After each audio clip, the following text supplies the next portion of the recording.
ஹல்லேலூயா, ஹல்லேலூயா. தேவனுக்கு மகிமை உண்டாவதாக. இந்த நாளிலும் நாம் தேவ சமூகத்தில் கூடி ஜெபிக்கும்படி கிருபை தந்திருக்கிறார். அதற்காக நாம் தேவனுக்கு துதி செலுத்துகிறோம். ஹல்லேலூயா. நல்லது. நாம் வசனத்தில் போவோம்.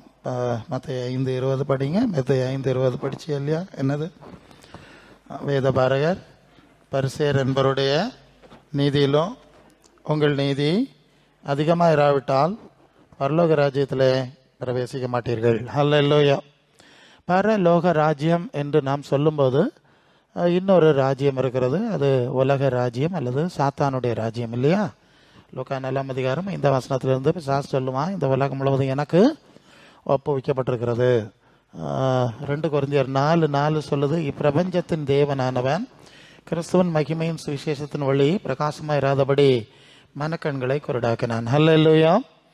அப்போ ஒன்று பரலோக தேவனுடைய ராஜ்யம், இன்னொன்று இந்த உலகத்தின் ராஜ்யம் அல்லது அதனுடைய தலைவனாகிய பிசாசின் ராஜ்யம் என்று 2 ராஜ்யம் இருக்கிறது. நாம் முதலாவது இந்த பூலோக ராஜ்யத்திலே வாழுகிறோம். இந்த பூலோக ராஜ்யம் சாத்தானுடைய ஆளுகையில் இருக்கிறதுன்னு மற்றவங்களுக்கு தெரியாது, நமக்கு தெரியணும். அது வேதம் நமக்கு கற்றுக் கொடுக்குற முக்கியமான காரியம். இதுதான் நிறைய இந்த நாட்களில் கிறிஸ்தவ சுவிசேஷத்தினுடைய மிகப்பெரிய பிரச்சனை இங்கே தான் இருக்கிறது. இப்போதும் அவர்கள் கர்த்தர் தான் உலகத்தை ஆட்சி செய்து கொண்டிருக்கிறார் என்று சொல்லி அவர்கள் நினைத்து கொண்டிருக்கிறார்கள். உண்மை அப்படி அல்ல. அது இஸ்ரவேல் தேசத்தில் எருசலேமிலே பரிசுத்த ஆவியானவராய் அவர் வாசம் பண்ணி ஆட்சி செய்த காலத்தில் உள்ள வசனங்கள் எல்லாம் இருக்கிறது. கர்த்தர் ராஜரிகம் பண்ணுகிறார். ஆனால் இப்போ இது உலகத்தினுடைய சிஸ்டம் முழுவதும் சாத்தானுடைய ஆளுகைக்குள்ளே இருக்கிறது என்பதையும் வேதம் நமக்கு சுட்டி காட்டுகிறது. நாம் சுயமாக நான் பேசலை, வேத வசனம் நிறைய வசனம் இருக்கிறது உங்களுக்கு தெரியும். நல்லது. அப்போ இந்த பூலோக ராஜ்யத்தில் நான் வாழும்போது இந்த பூலோக ராஜ்யத்தினுடைய சிஸ்டம், அறிவு, நடவடிக்கை, பழக்க வழக்கம், இந்த நம்பிக்கையில் தான் நம்ம வாழுகிறோம். ஏன்னா நமக்கு அதுதானே தெரியும் இல்லையா? பிறந்த வீடு, பிறந்த ஊர், சூழ்நிலை, இதுலேருந்து என்ன படிக்கிறோம், என்ன புரிஞ்சோம், என்ன மரபு, அதில் தான் நாம் வாழ கற்றுக்கொண்டிருக்கிறோம்.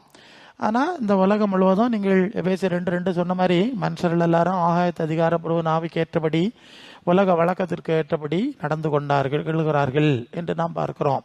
அப்போ உலகத்தின் ஆவியினுடைய பிடியில் மனிதர்கள் இருக்கிறதுனால அவங்களுடைய இந்த உலக சிஸ்டம் எல்லாம் அதுக்கேற்ப அவங்களுடைய மனோபாவத்துக்கு ஏற்ப சிந்தனைகளுக்கு ஏற்ப அமைந்திருக்கிறது, நடந்து கொண்டு இருக்கிறது.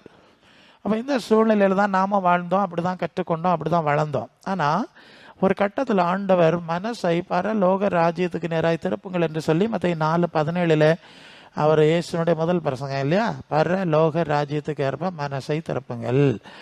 பூலோக ராஜ்யத்துக்கு ஏற்ப இதுவரை இருந்தது போதும், இனி பரலோகத்துக்கு திருப்புங்க என்று தான் நம்மை ஆண்டவர் அழைத்திருக்கிறார். நல்ல கவனத்தில் கொள்ளணும். சரி, இப்போ முதலாவது நாம் பூலோக ராஜ்யத்தில் இருக்கிறோம். ஆனால் இந்த ராஜ்யம் நமக்கு சொந்தம் இல்லை. ஒவ்வொரு வார்த்தையும் முக்கியமாக படிச்சுக்கணும்.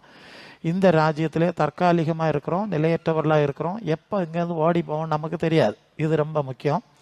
அது எந்த வயசில் முடியும்னு நமக்கு தெரியாது. நாளை நடப்பு தெரியாது. தேவனுக்கு சித்தமானால் உயிரோடு இருந்தால் இன்னென்னதை செய்யணும். அது யாக்கோபு 4:14 வாசிக்கிறோம், இன்று ராத்திரி உன் ஆத்மா எடுத்துக்கொள்ளப்பட்டால் நீ சேர்த்து வைத்த வெளி யாருடையதாகும். அது லூக்கா 12:20 நாம் படிக்கிறோம். சரி, அப்போ இந்த உலகத்தில் வாழுகிறோம். இது சொந்தம் இல்லை, நிரந்தரம் இல்லை, எப்போ வேணாலும் முடியும். சரிதானே? நான் சொல்லுதெல்லாம் சரிதானே, ஒன்றும் தப்பு இல்லையே. சரி, அப்போ இந்த பூலோக ராஜ்யம் நமக்கு சொந்தம் இல்லை. இது முதலாவது விஷயம். 2வது, பரலோக ராஜ்யம் என்ற அந்த ராஜ்யம் அது தேவன் ஆட்சி செய்கிற ராஜ்யம், அது நிலையான ராஜ்யம், நித்தியமான ராஜ்யம். இயேசுவை போல புதிய சரீரம் கொடுக்கப்படுகிறது, புதிய வானம் பூமி உண்டாக்கப்படுகிறது, இனி மரணம் இல்லை, துக்கம் இல்லை, வருத்தம் இல்லை. அது வெளிப்படுத்தல் 21:4 படிக்கிறோம். ஆட்டுக்குட்டியானுடைய சிங்காசனம் இருக்கிறதுனால இனி ஒரு சாபம் இல்லை. அது 22:3 வெளிப்படுத்தலில் படிக்கிறோம். சரியா? இப்போ என்ன புரிஞ்சோம்? 2 ராஜ்யம். ஒன்று அனித்தியமான அழிவுக்குரிய சாப நிறைஞ்ச இல்லையா, பூமி நிமித்தம் சாபிக்கப்பட்டிருக்கோம். அது 3:17 சொல்லிட்டார். இந்த சாப ராஜ்யத்தில் வாழும்போது இந்த நித்திய பரலோக ராஜ்யத்துக்கு ஆயத்த பண்ணும்படி நம்மை தேவன் அழைத்து இவ்விதமாய் நடத்தி கொண்டிருக்கிறார். சரிதானே? பேசிக் புரிஞ்சு இல்லையா? சரி, இப்போ பரலோக ராஜ்யத்தில் நாம் பிரவேசிக்க வேண்டும் என்று சொன்னால் பரலோக ராஜ்யத்துக்குரிய சட்டங்கள், நீதிகள், நியாயங்களை நாம் அறிஞ்சிருக்கணும் இல்லையா? இந்தியாவில் இருந்தால் இந்தியாவுடைய சட்டங்கள் தெரிஞ்சு நாம் வாழணும். பாகிஸ்தான் சட்டப்படி இங்கே வாழ முடியாது, இந்திய சட்டப்படி அமெரிக்காவில் வாழ முடியாது. அந்தந்த நாட்டு சட்டத்தின்படி தான் வாழ முடியும் என்பது நமக்கு தெரிஞ்ச விஷயம். இப்போ உலகத்தில் வாழ்றதுனால உலகத்தின் சட்டம், உலகத்தின் நியாயங்கள், வழக்கங்கள் அதில் தான் நம்ம வாழ்ந்துட்டு இருக்கிறோம். ஆனால் நம்ம பரலோக ராஜ்யத்துக்கு அழைக்கப்பட்டிருக்கிறோம். இந்த ராஜ்யத்தின் குடிமக்களாய் இனி இருக்க முடியாது. பூலோக ராஜ்யத்தில் அந்த பூலோக ராஜ்யத்துக்கு எதிரான பரலோக ராஜ்யத்தின் பிரஜைகளாய் வாழ அழைக்கப்பட்டிருக்கிறோம். அதுதான் உண்மை. இது உலகமும் ரெண்டு எஜமானுக்கு ஊழியம் செய்ய முடியாது. உலகத்துக்கும் தேவனுக்கும் உலக பொருளுக்கும் ஊழியம் செய்ய முடியாதுன்னு ஆண்டவர் சொன்னார். இது ஒன்றுக்கு ஒன்று எதிராக இருக்கு. இதை ரொம்ப மனசில் வைங்க. ஆண்டவர் அறிந்து கொள்ள வேண்டிய பிள்ளைகள் அறிஞ்சிருக்க வேண்டிய விஷயம் இது. தேவனுக்கு விரோதமான ஒரு சாத்தானுக்கு உலகத்தில் நாம் வைக்கப்பட்டிருக்கிறோம் என்பது. நாம் இந்த சாத்தானுடைய ராஜ்யத்தில் இருந்து கொண்டு பரலோக ராஜ்யத்தின் சித்தத்தை செய்ய அழைக்கப்பட்டிருக்கிறோம் என்பதை மனசில் புரிந்து கொள்ள வேண்டும். சரிதானே? சரி. அப்போ இங்கே ஆண்டவர் சொல்றார், இங்கே நிறைய போதகர்கள் இருக்கிறார்கள். அந்த வேதபாரகர் பரிசேயர் என்பவருடைய நீதி என்று சொன்னால் அது கொஞ்சம் ஆழமான விஷயம். அந்த நாட்களில் யூதர்களுக்கு நிறைய அந்த வேதபாரகர் பரிசேயர் என்று சொல்லக்கூடிய மத நூல் அறிஞர்கள், வேத அறிஞர்கள் இருந்தாங்க. அவங்க என்ன சொல்லுவாங்களோ அதன்படி தான் அந்த இஸ்ரவேல் மக்கள் நடப்பாங்க. உண்மையிலே இஸ்ரவேலர்களுக்கு மோசே என்ன எழுதியிருக்காருன்னு கூட தெரியாது. ஏன்னா வேதம் இன்னைக்கு நம்ம கையில் வச்சிருக்க மாதிரி யார் கையிலையும் கிடையாது. வாரத்துக்கு ஒரு நாள் கூடுவாங்க. அந்த பிரசங்க மாதிரி என்ன பிரசங்கம் பண்ணுவாங்களோ அதை கேட்டுக்கிட்டு அதன்படி வந்துருவாங்க. அதுதான் அவங்களுக்கு வேதமாக தெரிஞ்சு அதை தான் அவங்க வழக்கத்திலே நடப்பாக்கி கொண்டு வந்தார்கள். இங்கே என்ன பிரச்சனைன்னா, இந்த வேதபாரகர் பரிசேயர் உண்மையிலே அந்த நாட்களில் பரலோக தேவனுடைய திட்டத்தை சரியாக போதிக்கவில்லை. அப்படி ஒரு பிரச்சனை இருந்துக்கிட்டே இருந்தது. அப்பமே அவங்க போதிச்சதுலலாம் நிறைய பிரச்சனை இருந்து அப்படின்னு வேதம் நமக்கு சுட்டி காட்டுது. நீங்கள் எரேமியா 8:8 அதாவது வேதம் நாங்கள் ஞானிகள், வேதம் எங்களிடத்தில் இருக்கிறது என்று நீங்கள் சொல்லுகிறதப்படி இதோ வேதபாரருடைய கள்ள எழுத்தானே அதை அபத்தமாக்கிற்று என்று எரேமியா 8:9 வசனத்தில் வாசிக்கிறோம். அப்போ எரேமியா மூலம் கர்த்தர் பேசுகிறார், நீங்கள் எல்லாம் ஞானிகள், உங்கள்கிட்ட தான் வேதம் இருக்குன்னு நீங்கள் சொல்கிறீங்க. இல்லை, நீங்கள் வச்சிருக்கிறதும் நீங்கள் பேசுகிறதும் என்னுடைய வேதம் கிடையாது, அது நீங்களாக எழுதிக்கிட்டது. அதான் கள்ள எழுத்தானே, நீங்கள் வேதத்தை திருத்தினீர்கள். மோசையின் மூலம் நான் கொடுத்த காரியங்களை நீங்கள் என்ன செஞ்சிட்டீங்க? நீங்கள் திருத்தி விட்டீர்கள். அதாவது நீங்கள் பேசுகிற வேதம் என்னுடைய வேதம் கிடையாது, என்னுடைய நீதி கிடையாது. கொஞ்சம் ஆழமான விஷயம், நீங்கள் குழம்பிடக்கூடாது. நான் ரொம்ப வேதத்தை ஆழமாக ஆராய்ந்து பல ஆவிக்குரிய சத்தியங்களை கற்றுக்கொண்டவன். இப்போ உதாரணத்துக்கு ஒன்று சொல்லணும். நீங்கள் அது யாத்திராம 20வது அதிகாரத்தில் தேவன் பேசி சொல்லிய சகல வார்த்தைகளும் ஆவன என்று சொல்லி அந்த 10 கட்டளைன்னு நம்ம சொல்லுவோம் இல்லையா? இந்த 10 கட்டளைகளை குறித்து வாசிக்கிறோம் பாருங்க. அந்த 10 கட்டளைகளை நீங்கள் வாசித்தீங்கன்னு சொன்னால் அங்கே என்ன படிப்பீங்க? ஒரு கட்டளை நான் சொல்லுகிறேன், கொலை செய்யாதிருப்பாயாக. என்ன கட்டளை? எல்லாருக்கும் தெரியுமா? கவனிக்கிறீங்களா? 10 கட்டளையில் ஒரு கட்டளை என்னது? சரி, அது ஒரு கட்டளை இல்லையா? கொலை செய்யாதிருப்பா. அதுதானே கட்டளை? அதுதானே? இருக்கட்டும், வரேன். இப்போ போனப்போ 1 or 2 சொல்லுவோம். கொலை செய்யாதிருப்பாயங்கிறது ஒரு கட்டளை, எல்லாம் பேச முடியாது. அப்போ கொலை செய்யக்கூடாதுங்கிறது எழுதி கொடுத்தாராம். யார் எழுதி கொடுத்தது? தேவன் தம்முடைய கையினாலே விரலினாலே பலகை வெட்டி தன் விரலினாலே எழுதி கொடுத்தார். அதனால தான் ஓசியா 8:12 என்னுடைய வேதத்தின் மகத்துவங்களை நான் எழுதி கொடுத்தேன். நீங்கள் எழுதுனது பற்றி பேசலை, நான் எழுதி கொடுத்தேன். அந்த 10 கற்பனை அது வசனம் இருக்கிறது தன் விரலினாலே எழுதி அப்படியே மோசையிட்ட கொடுத்தார். அப்படி தேவன் எழுதி கொடுத்த ஒரு கட்டளை தான் என்னது? கொலை செய்யாதிருப்பாயாக என்பது. சந்தேகம் இல்லை இல்லையா? நீங்கள் பழைய ஏற்பாடு முழுவதும் பார்த்தா எவ்வளவு கொலை, எவ்வளவு கொள்ளை, எவ்வளோ அக்கிரமெல்லாம் நடத்தியிருக்காங்க இல்லையா? இஸ்ரவேலர்கள் எவ்வளவோ, ஆமாம், தனக்கு அடுத்தவனை சிநேகித்து மற்றவனை பகைப்பாயாக. மற்ற ஜாதிக்காரன்னா ஏதாவது ஒரு காரணத்தை சொல்லி கொல்லுவதைத்தான் வழக்கமாக வைத்திருந்தார்கள் என்பது நமக்கு தெரியும். இப்போ ஒரு கேள்வி, தேவன் எழுதி கொடுத்தது கொலை செய்யாதிருப்பாய் என்பதுதான் தெளிவு, அதில் எந்த சந்தேகம் கிடையாது.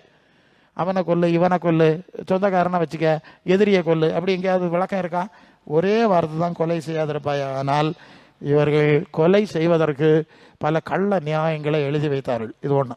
ரெண்டாவது வாச சொன்னார் இல்லையா, களவு செய்யாதிருப்பாய். என்னது செய்யாதிருப்பாயாக? களவு செய்யாதிருப்பாய். ஆனால் அந்த இஸ்ரவேலர்கள் என்ன செய்வாங்கன்னா, அந்நிய தேசத்துக்குள்ளே போய் அவர்களையெல்லாம் கொன்று அவருடைய பொருட்களெல்லாம் கொள்ளை அடிப்பாங்களா? அடித்தாங்களா? வசனம் இருக்கா? தாவீதே கொள்ளை அடிச்சான் இருக்கு இல்லையா? அங்கே போய் அதை கொள்ளை அடித்து கொண்டு வந்து அதை போட்டு பங்கு போடுவாங்களாம். அடுத்த தேசத்தில் போய் அவனுக்கு வீடெல்லாம் தீ கொளுத்தி இங்கே எல்லாம் பறிச்சிட்டு இவனை பங்கு போடுவான். எவ்வளோ மோசமான பயவான்னு பார்த்துடுங்க. ஆண்டவர் எழுதி கொடுத்தது என்னது? களவு செய்யாதிருப்பாய். பிறனுடைய பொருளை சொல்லியிருக்கு இல்லையா? அப்போ எப்படி களவு செய்யப்பா? நீ எப்படி பிறனுக்கு பொருளை எடுத்தா? நீ தப்பிட்டு. அதான் சொன்னார், ஏன் பிரமாணத்தை நான் எழுதி கொடுத்தா அதை தூர போட்டுட்டு இப்படி நிறைய இருக்கு. உங்களுக்கு சொன்னால் கொஞ்சம் ஆச்சரியமா இருக்கு இல்லையா? அல்லேலூயா. ஏசாயா 29:10-13 படிச்சீங்கன்னா 29:13 ஏசாயை கொண்டு சொல்லுகிறார், அவர்கள் எனக்கு பயப்படுகிற பயம் மனுஷரால் போதிக்கப்படுகிற கற்பனை. அது நான் எழுதி கொடுத்தது கிடையாது, நான் சொன்னது கிடையாது. இப்படி தான் பழையாற்பாட்டில் உள்ள பல காரியங்களும் முரண்பாடாக இருக்கிறத நாங்கள் பார்த்தோம். இன்னொன்று சொல்கிறேன், நீ முதல் வயதிலும் புஷ்டியும் பசுமையாக இருப்பான்லாம் ஒரு வசனம் சொல்லுவாங்க. நீங்கள் மோசையினுடைய பாட்டு, சங்கீதம் 90வது சங்கீதம் மோசையினுடைய பாட்டு, அதில் என்ன சொல்லுவார் தெரியுமா? ஆயுசு 70 வருஷம், பலத்தின் மிகுதிகளால் 80 வருஷத்தினாலும் வருத்தமும் சஞ்சலம். எழுதியிருக்கா? மோசே சொல்லுவாரு, 80-70க்கு மேலே போனாலே வருத்தமும் சஞ்சலம். இன்னொரு பகுதி என்ன சொல்லுது? முதல் வயதிலும் புஷ்டியும் பசுமையாய் இருப்பா. இது எது சரி சொல்லுங்க? வயசாகுதில்ல. ஸோ இப்படி நிறைய முரண்பாடு வரும். அதனால தான் இயேசு சொன்னார், அது அது அது யோவான் 8:44, நீங்கள் உங்கள் பிதாவாகிய பிசாசினால் உண்டானவர்கள், அவன் ஆதி முதல் கொலைபாதகன், மனுஷ கொலைபாதகன், அவங்க குணம் தான் அவங்கள்ட்ட இருக்கு. அவன் பொய்யனும் பொய்க்கு பிதா, சத்தியத்தில் நடக்கலை, அவன் சொந்தத்தில் எடுத்து பேசுகிறவன். இப்போ புரியுதா? நான் தேவன் எழுதி கொடுத்த சட்டத்தை எல்லாம் மாற்றி மாற்றி எழுதினவர்கள் நீங்கள். அந்த பிசாசு பொய்யன், அவனுக்கு குணத்தை தான் நீங்கள் பிரதிபலித்தீர்கள். நிறைய வசனம் தந்துட்டேன். ஹல்லேலூயா. இப்போ இந்த வேதபாரருடைய பிரசங்கங்கள் எல்லாம் பார்த்தா தேவ சத்தியத்துக்கோ தேவ நீதிக்கோ உகந்ததா இருந்ததில்லை. எல்லாம் மனுஷ கற்பனை தான் பேசினாங்க. அதில் நிறைய விஷயம் இருக்குது. ஓகே, அப்போ ஆண்டவர் சொல்லார், இந்த மாதிரிப்பட்ட மனித கற்பனைகளை கடைபிடிக்கிறதுனால நீங்கள் பரலோக ராஜ்யத்துக்கு போக முடியாது. ஹல்லேலூயா. ஏன்?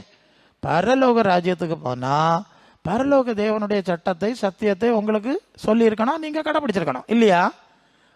அது கொடுத்ததெல்லாம் மாற்றியாச்சுங்கிறது தான் இதுக்கு பின்னணி. சரி, இப்போ பரலோக ராஜ்யத்துக்கு போக வேண்டும் என்றால் பரலோக சட்டம் நமக்கு தெரிய வேண்டும். அதை குறித்து இயேசு சொல்லுவார் 6:33 மத்தேயுவில், முதலாவது தேவனுடைய ராஜ்யத்தையும் அவருடைய நீதிகளையும் தேடணும். ஹல்லேலூயா. பரலோக தேவன் யார், அவருடைய நீதி என்ன, அவருக்கு விருப்பம் என்ன என்ற தேடல் இருக்கணும். நீதி மேல் பசி தாகம் உள்ளவர்கள் பாக்கியவான்கள், அவர்கள் திருப்தி அடைவார். சரிதானே? அப்போ தேவ நீதியை தேடுகிற தேடல் இருக்க வேண்டும். அதை விட்டுக்கிட்டு நான் கொஞ்சம் ஓப்பனாகவே பேசுவேன். நான் சொல்லியிருக்கேன், 41 நாள் உபவாச ஜபம், 41 பிரசங்கி, 41 டைப்பில் இருக்காவே, 41 டைப்பு பிரசங்கி, 41 டைப்பு ஆவி. அதுதானே நடந்துட்டு இருக்கு. இதனால நீ பரலோகத்துக்கு போக மாட்டா. உனக்கு பரலோகத்துக்கு போனோம்னா நமக்கு இப்போ ஒரே ஒரு வழி உண்டு. அது யோவான் 14:6, நானே வழியும் சத்தியமும் ஜீவனமாக இருக்கு. என்னால் இல்லாமல் ஒருவன் பிதாவின் இடத்தில். அப்போ என்னால் இல்லாமல் விரதம் வர முடியாது. அப்போ நான் சொன்ன வழியில் நடக்கணும். சரிதானே? அதான் யோவான் 12:48, நான் சொன்ன என்னை தள்ளி என் உபதேசங்களை புறக்கணிக்கிறவனை நியாயம் தீர்க்கிறது என்று இருக்கிறது. நான் சொன்ன வசனமே அவனை கடைசி நாளில் நான் சொன்னது என்ன நியாயம் தீர்க்கும்? நான் சொன்ன வேலை கட்டளையிடும்படி உபதேசம் பண்ணும்படி உங்களை ஏற்படுத்துகிறேன் என்று சொல்லி மற்ற 28 கடைசி 2 வசனத்தில் படிக்கிறோம். நான் சொன்ன வேலை கை கொள்ளும்படி உபதேசம் பண்ணுங்க. நான் சொன்னது அந்த வித்தியாசத்தை நீங்கள் புரியணும். உங்களுக்கு ஈஸியாக நான் சொல்லி தந்துடுறேன். அது யோவான் 8:31-32 இயேசு தம்மை விசுவாசித்த யூதர்கிட்ட சொல்லிட்டார், நீங்கள் என்னுடைய உபதேசத்தில் நிலைத்திருந்தால் ஏன் சீசராக இருப்பீர்கள். இதுதான் சத்தியம். சத்தியத்தை அறிவில் சத்தியம் உங்களை விடுதலையாகும். மோசையுடைய இதெல்லாம் தூரப்படு ஓப்பனாக சொல்லிட்டார். இப்போ என்ன புரிஞ்சுங்க? பரலோக ராஜ்யத்துக்கு போனோம்னா பரலோக ராஜ்யத்தை பற்றிய சட்டத்திட்டங்களை பற்றி அறிவு நமக்கு ஏற்பட வேண்டும். அந்த அனுபவம் நமக்கு ஏற்படணுமா வேண்டாமா சொல்லுங்க? ஏற்பட்டு கொண்டிருக்கிறதா சொல்லுங்க? நமக்கு அதெல்லாம் பிரச்சனை கிடையாது. நமக்கு பேய் போகணும், நோய் போகணும், கடன் தீரணும், பூமியின் உயர்ந்த ஸ்தானத்துக்கு ஏறணும். இதுதான் ஆளுகளுக்கு கவலை. இது இயேசுவை வச்சுட்டு பல காரியங்களை நடத்திட்டு இருக்காங்க. இவங்க யாரும் பரலோக ராஜ்யத்துக்கு போகிறது கிடையாது. பூமியின் உயர்ந்த ஸ்தானங்களில் யாருனாலும் ராஜாக்களின் கல்லறையில் புதைச்சாலும் பரலோகத்துக்கு போக மாட்டாங்க. இதுதான் ரொம்ப ரொம்ப முக்கியமாக நான் வலியுறுத்தி சபைகளுக்கு சொல்கிற விஷயம். மற்ற 7:21 சொல்வார், பரலோகத்தில் இருக்க பிதாவின் சித்தப்படி செய்கிறவன் தான் பரலோக ராஜ்யத்துக்கு போவான். பேய் விரட்டி இருப்பான், சுகமாகி இருக்கும், நன்மை நடந்திருக்கும், ஆசீர்வாதம் கிடச்சிருக்கும். இதனால பரலோகத்துக்கு போக முடியாது. அந்த வேறுபாட்டை புரிஞ்சுருங்க. இது நிமித்தம் இந்த ஆண்டவரை விசுவாசிக்கிறீங்க, பரலோக ராஜ்யத்தை விசுவாசிக்கிறீர்கள். இயேசுவின் சீஷத்துவத்துக்கு கீழ்ப்படிந்து அவருடைய வார்த்தையின்படி அவருடைய மாதிரியின்படி பின்பற்றினா மட்டும்தான் பரலோகத்துக்கு போக முடியும். அல்ல எந்த கோயிலுக்கு போனாலும், அது கத்தோலிக்கமோ சிஎஸ்சியோ பெந்தைகோஸ்தோ போகிறதுனால யாரும் பரலோகத்துக்கு போக முடியாது. இந்த சட்டம், இந்த அறிவு வரணும். அதுதான் நீங்கள் ரோமர் 12:2, நீங்கள் இந்த பிரபஞ்சத்துக்கு ஏற்றபடி வேஷம் தெரியாமல் வாழாமல் பரலோக தேவனுக்கு பெரியமோ நன்மையும் பரிபூர்ணமான சித்தம் என்னதென்று பகுத்து அறியத்தக்க மனசு புதுசாகணும் இல்லையா? இப்படி ஒரு அனுபவம் உங்களுக்குள்ள ஏற்பட்டதா? பெரும்பாலும் நான் எவ்வளோ வருஷம் சுற்றுகிறேன், ஏதோ ஒரு வழிபாடு, கத்தோலிக்கனுக்கு ஒரு மாடல் வழிபாடு, பெந்தகோஸ்தக்காரனுக்கு ஒரு வழிபாடு, சிஎஸ்ஐக்காரனுக்கு ஒரு வழிபாடு, இப்படி ஒரு வழிபாடும் பாரம்பரியமாக இருக்கே தவிர பரலோக தேவனுடைய சித்தத்தை அறிகிற அறிவு மிக பெரும்பாலானவர்களோட கிடையாது. அல்லேலூயா. அவங்க நாங்கள் இருக்கோம்னு நினச்சிக்கிறாங்க. நாங்கள் கருத்து இப்போ எல்லாரும் நீங்கள் பார்த்தீங்கன்னா, ஆமாம், இப்போ கத்தோலிக்கரை பார்த்தா ஆமாம் அவங்க எல்லாம் சொர்க்கத்துக்கு போகிற மாதிரி தான் தைரியமாக பேசுவாங்க. செத்த பறவை எழுதி வச்சிருக்காவ இல்லையா, விண்ணக வாழ்வின் 14ஆம் நாள் அவர் பரலோகத்துக்கு போய் 14 நாள் ஆச்சுன்னு எழுதி ஒட்டி போடுவாங்க. எவ்வளவு நம்பிக்கை. சிஎஸ்ஐ சபையாரும் அப்படிதான். நான் அடக்கார நின்றுருக்கேன் இல்லையா, கர்த்தருக்குள் மறிச்சிட்டாரு, எழும்புவார், அவர் அங்கே வருவார், அங்கே போவோம், ஒரு ஐடியாவும் கிடையாது சுவிசேஷத்தை பற்றி. இன்னும் பெந்தகோஸ்து சபையிலே இதே நாடகம் தான் நடக்குது, ஒரு ஃபார்மாலிட்டி நடக்குது, ஒரு தரம் போகிறது கிடையாது. யார் போவான்னா பரலோக தேவனுடைய ராஜ்யத்தை தேடினவர்கள், அல்ல அவருடைய நீதியை தேடினவர்கள், அவருக்கு பிரியமானதை பகுத்து பார்த்தவர்கள், அதற்கேற்ப மனசு தான் ஆத்மா, இல்லைன்னா அதுக்குள்ளான மனுஷன்னு பேர் இருக்கு. இந்த மனசு, இந்த ஆத்மா அதை விட்டு அந்த பரலோக ராஜ்ய சூழ்நிலைக்கு செல்லுகிறது. அல்லேலூயா. சிம்பிள், எளிமையாக வச்சுருங்க. தயவு செய்து கூட்டத்தோடு எல்லாரும் போகிறாவ நானும் பரலோகத்துக்கு போகணும்னு நினைக்காத, அவியலும் போக போகிறது கிடையாது, நீங்களும் போக போகிறது கிடையாது. இல்லைன்னா இந்த மாதிரி பல போதனைகள் இருக்கிறது உலகத்தில், அன்னைக்கு இருந்த மாதிரி இன்னைக்கு இருக்குது. இது ஒன்றும் ஒருத்தரும் கொண்டு போக முடியாது. என்னையும் சேர்த்தான் சொல்லுவேன். நான் ஒன்று இங்கே ஆண்டவருடைய வார்த்தையை பிரசங்கம் பண்ணால் ஓகே, சொன்னாலும் நம்பினாலும் வேறு காரியங்கள் சொன்னாலும் நீங்கள் அதை கேட்டு போக முடியாது. இதை தயவு செய்து மனசில் வச்சுருங்க. ஆகவே இப்போ தேவ ராஜ்யத்தை தேடுகிறோம். இயேசுவை தேவன் அனுப்பி, யோவான் 15:8 தானே, வருத்தப்பட்டு மத்தேயு 11:28 வருத்தப்பட்டு பாரம் சுமக்கிறவர்களே எல்லாரும் என் இடத்துல பாருங்க, சாந்தம் மனத்தாழ்மையுமா இருக்கிறேன், என் நுகத்தை ஏற்றுக்கொண்டு என்னிடத்துல கற்றுக்கொண்டீர்களா சொல்லுங்க. கற்றுக்கொள்ள வேண்டும், ஆண்டவரிடத்துல கற்றுக்கொள்ள வேண்டும். அவருடைய வசனம் அது யோவான் 15:3 என்ன உபதேசத்தினால் இப்பொழுதே சுத்தமாக இருக்கிறீர்கள். இது முதலாவது பார்ட். அதனால தான் அடிக்கடி சொல்லுவேன், இயேசுவின் வசனங்களை நீங்கள் அடிக்கடி தியானிச்சு, நான் அப்படி வாசத்தை என்ன நடத்தினால நான் கேரண்டியாக சொல்கிறேன். நீங்கள் படிங்க, தியானிங்க, உங்கள் ஆத்மாவிலே மறு ரூபம், பரலோக சிந்தை, மேன்மையான சிந்தை, வானத்திலிருந்து வந்த கர்த்தருக்குரிய சிந்தைகள் உண்டாகும். எதை படிக்கும்போது? இயேசுவின் வார்த்தைகளில் படிக்கும்போது. அப்புறம் பழைய ஏற்பாட்டு படிக்க போனால் பூமிக்குரிய சிந்தை உண்டாகும். அது அப்படி தானே எழுதியிருக்கு, பூமிக்குரிய காரியம் தான் அங்கே எழுதியிருக்கு. பரலோகத்தை பற்றி எங்கேயாவது இருக்கும். ஆமாம், யோபு சொன்ன மாதிரி, ஆமாம், என் மீட்பர் உயிரோடு இருக்கிறார், பூமியின் கடைசி நாளில் நிற்பார் என்று அறிந்திருக்கிறேன், ஏதோ சொல்லியிருப்பாங்க. தாவீது சொல்லுவாங்க, கர்த்தருடைய வீட்டில் நீடித்த நாட்களால் நிலைத்திருப்பேன்.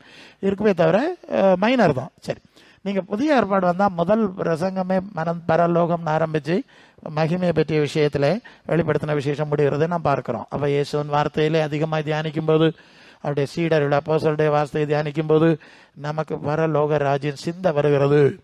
சிந்தை வருதுன்னா, அந்த சிந்தைன்னா நீங்கள் பிலிப்பியர் 2:5 கிறிஸ்து இயேசுவின் சிந்தையை உங்களிலும் இருக்க கிடவது என்ற வசனத்தை படிக்கிறோம்.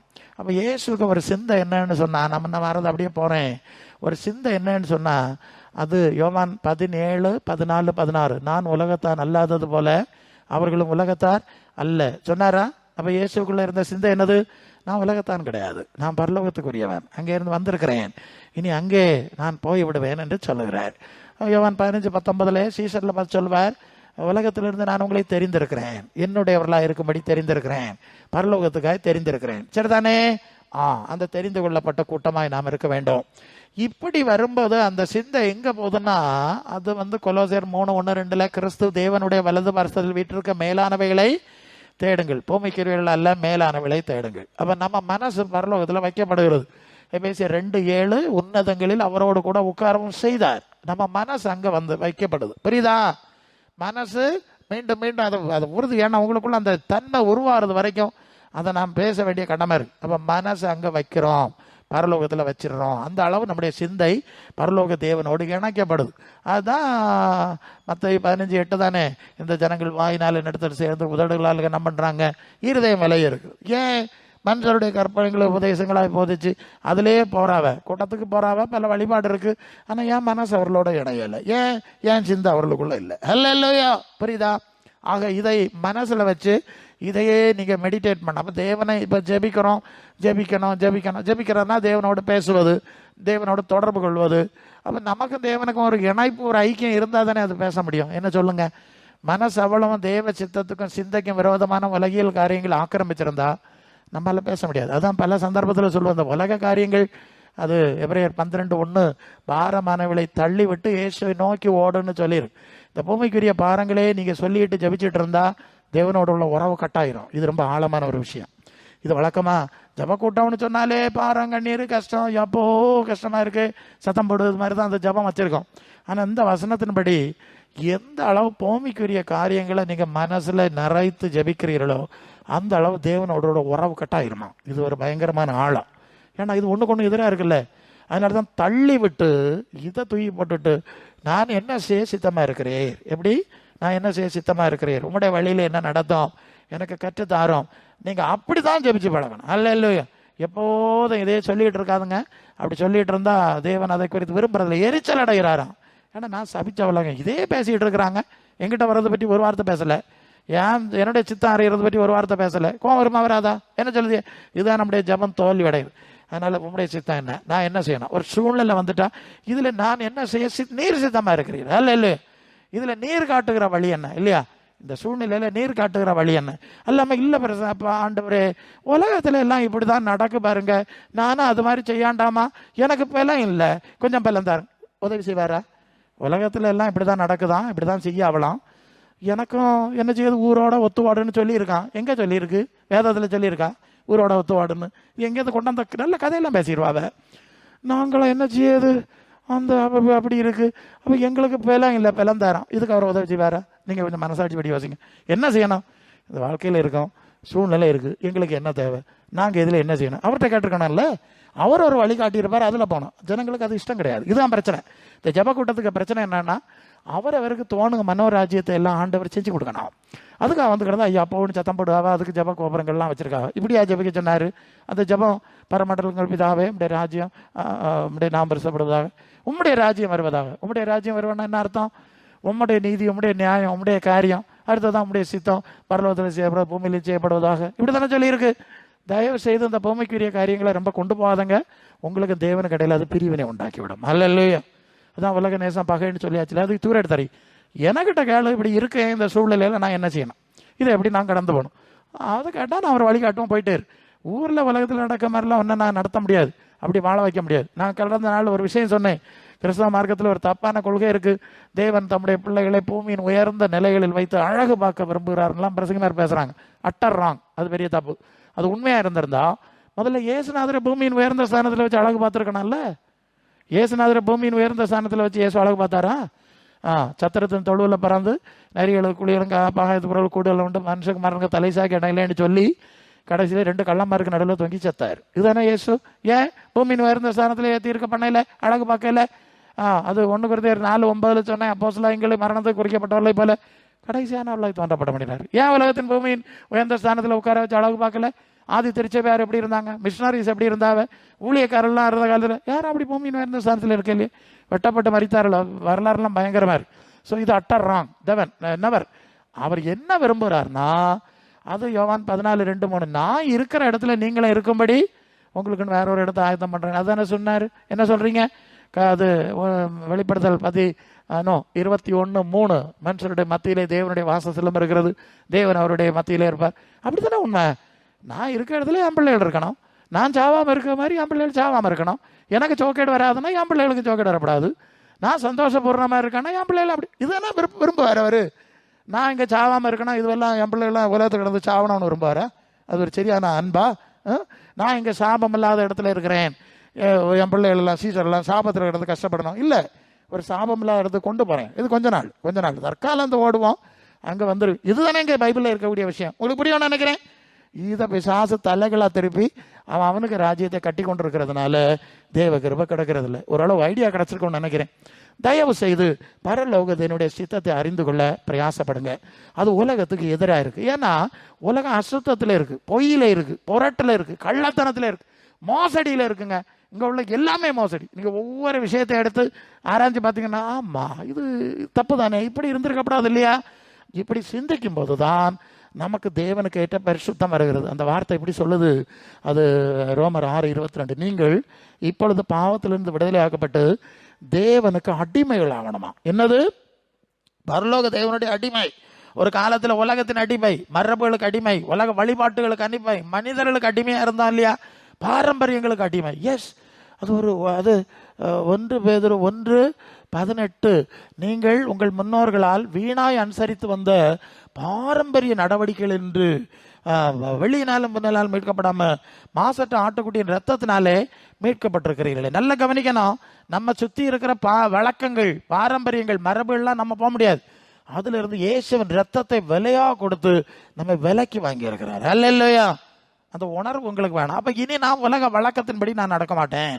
இனி ஆண்டவர்கிட்ட கேட்பேன், ஒவ்வொன்னாட்டு இது எப்படி செய்யணும், இது எப்படி செய்யணும், ஒவ்வொரு ஈச் அண்ட் எவ்ரி ஆஸ்பெக்ட் அப்படி கேட்டு நடக்கும்போது தான் நாம் தேவ சித்தம் செய்கிற தேவ பிள்ளைகள்ங்கிற ஒரு அங்கீகாரத்துக்குள்ளே வர முடியும். உங்களுக்கு புரியும்னு நினைக்கிறேன்.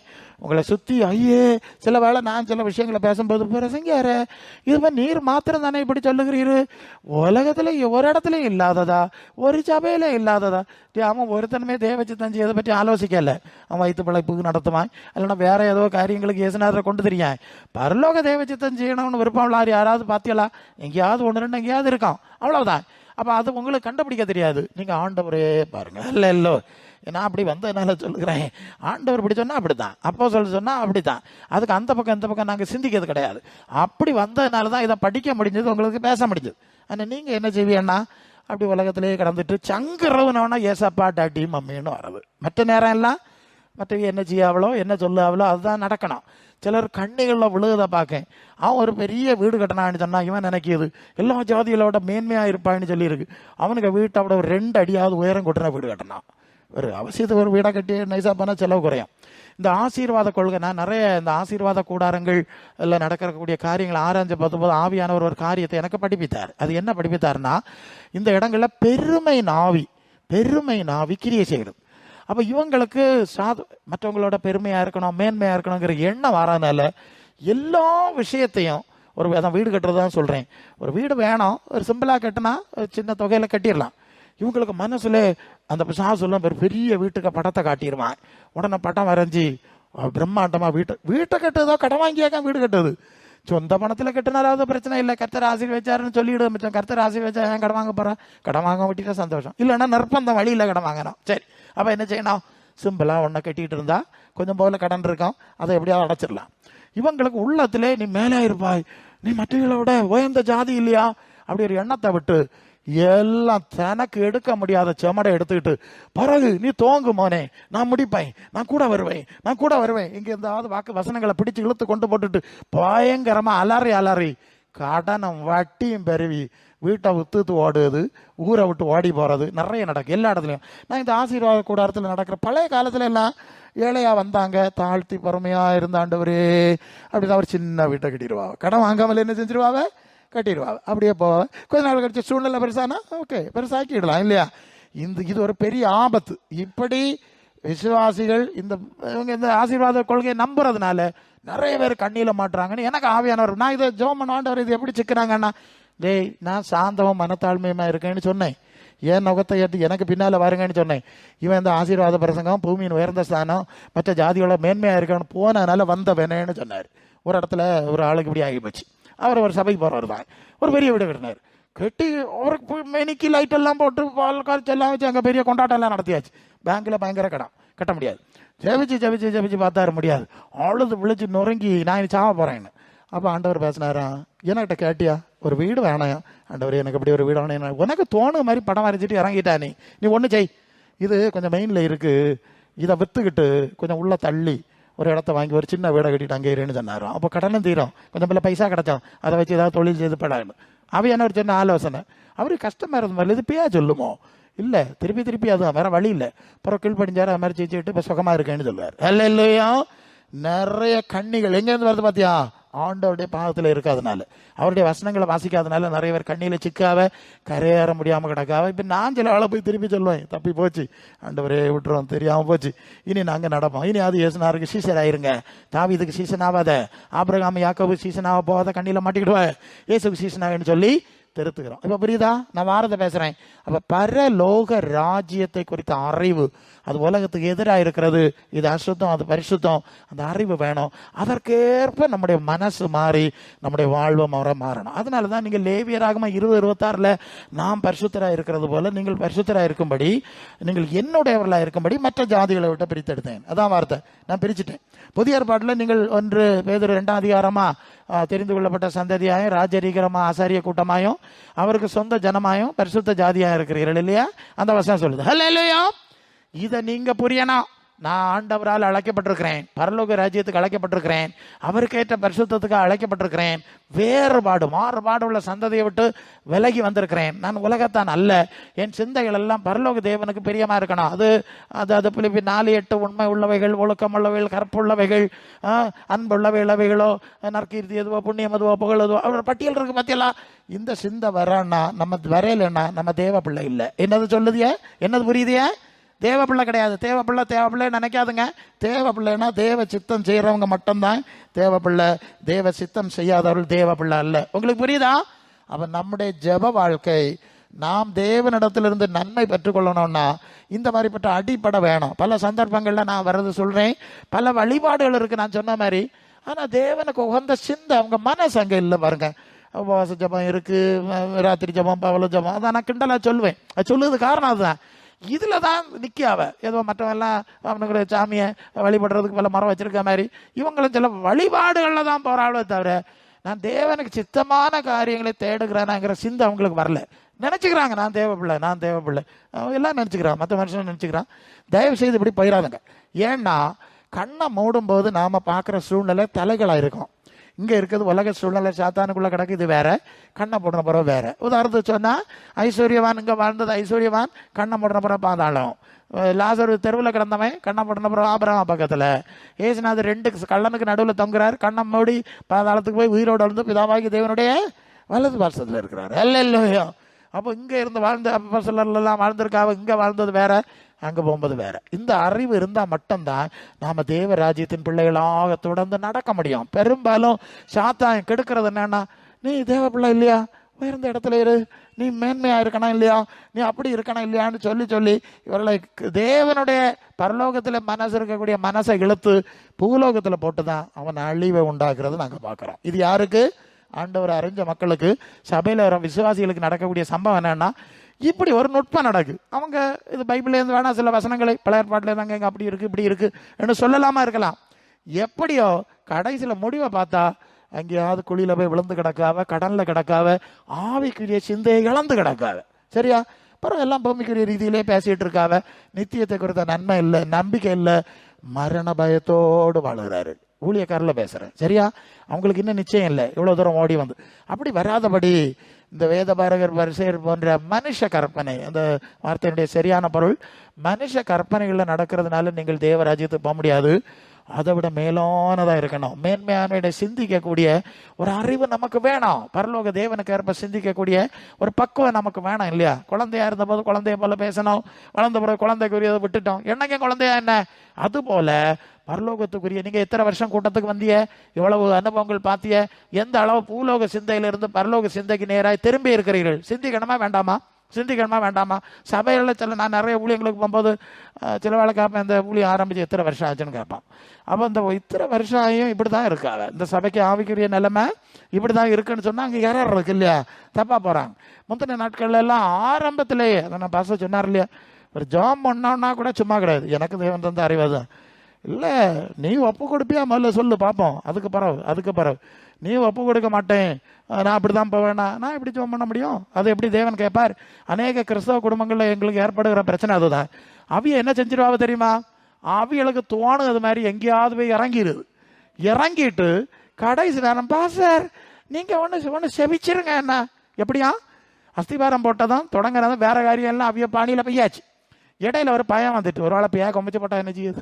இடையில ஒரு பயம் வந்துட்டு, வந்த உடனே பாஸ்டர் ஓடி வந்திருக்க நீங்க வந்த பிறகுதான் அங்க போய் நான் சில இடத்துல சொல்லுவேன், இது தொடக்கத்திலே நீங்க எங்கள்கிட்ட கேட்டிருக்கணும் இல்லையா, இதை எப்படி செய்யலாமா, இதுல செய்யலாமா, கொஞ்சம் ஜெபம் பண்ணி பார்த்து ஒரு தேவ நடத்தல் பார்த்து, இது நீங்க எவனையா வச்சு காரியத்தை எல்லாம் ஒப்பேத்தி. ஆமா, ஒரு சிஎஸ்ஐ இடத்துல வீடு தறி தட்டுக்கு ஒரு நாட்டியர் வந்தார். அவன் கோயில டீக்க வேற. அவன் என்ன செஞ்சான், முதல்ல காலையில ஆசாரியை வரைச்சான். யாரு? ஆசாரி. அவன் ஒரு தறியில மஞ்சள் எல்லாம் பூசி அங்க தறியை அடிச்சுட்டு போயிட்டான். நாட்டையர் வந்தார். அவர் இப்படி பார்த்தாரு, அவருக்கு மனசுல ஆச்சு. அவர் சொன்னார், ஒன்றும் இல்லை, அவரை கூப்பிட்டுருங்க. அடிச்சாச்சு இல்லையா, இன்னும் மிச்சம் எல்லாத்தையும் அவரை வச்சு பார்த்துடுங்க. தறியை அடிச்சதுக்கு ஒருத்தன் ஆசாரி, அவன் வேற ஒரு இதை கொண்டு அங்கே விட்டுட்டு போயாச்சு. இனி இப்போ அடுத்தது வந்து ஆசீர்வாதம் படி நடனாட்டுறது யாரு? நாட்டையர். அதுலேயும் வெத்தலை எல்லாம் கட்டி வச்சிருக்கேன் இல்லையா? சரி, நான் எதுக்கு இதாக இன்னைக்கு நடக்குது போகிறோம். கடைசியில் கதை கந்தலாகி பிரசங்கியாரு கந்தலாகி போச்சு. இப்போ நாங்கள் என்ன செய்யுது? முதல்ல செய்யிருக்கணும் இல்லையா? இது சொல்லியிருக்கணும் இல்லையா? பாஸ்டர் இதை எப்படி செய்யலாம்? ஒரு ஆலோசனை கேட்டா ஒரு ஜோம் பண்ணி பார்த்து பாஸ்டர் மார்ட்ட சொல்லுவேன், கேட்பாவ நீங்கள் கொஞ்சம் ஜோம் பண்ணி பார்த்து ஆலோசனை சொல்லுங்கள். சிலருக்கு ஆலோசனை சொன்னால் பிடிச்சாது. அவர்கிட்ட போனால் இப்போ இது வேண்டான்னு சொல்லுவார், அது வேண்டான்னு சொல்லுவார், அவருக்கு ஒன்றும் பிடிச்சாது. அதனால இப்போ எனக்கு அவர்கிட்ட சொல்லாண்டா, நம்ம கடைசியில் எல்லாம் பெயிண்ட் அடித்து வச்சுக்கிட்டு ஒரு ஜபத்தை பண்ணி பாலை காய்ச்சி ஊற்ற சொல்லிடலாம். இப்படி சொல்லி அநேகர் கண்ணியில் மாட்டியிருக்காங்க. அப்புறம் என்ன செய்யாது? ஐயஸ், பெரிய கஷ்டம், பெரிய நஷ்டம். உங்களுக்கு புரியுதுன்னு நினைக்கிறேன். தொடக்கத்திலேருந்தே கொஞ்சம் ஆண்டவரே நான் என்ன செய்யணும், இதை எப்படி செய்யணும், ஒரு சப்மிட் பண்ணுங்களா, ஒப்பு கொடுக்கலாம். என்ன சொல்றீங்க நீங்க?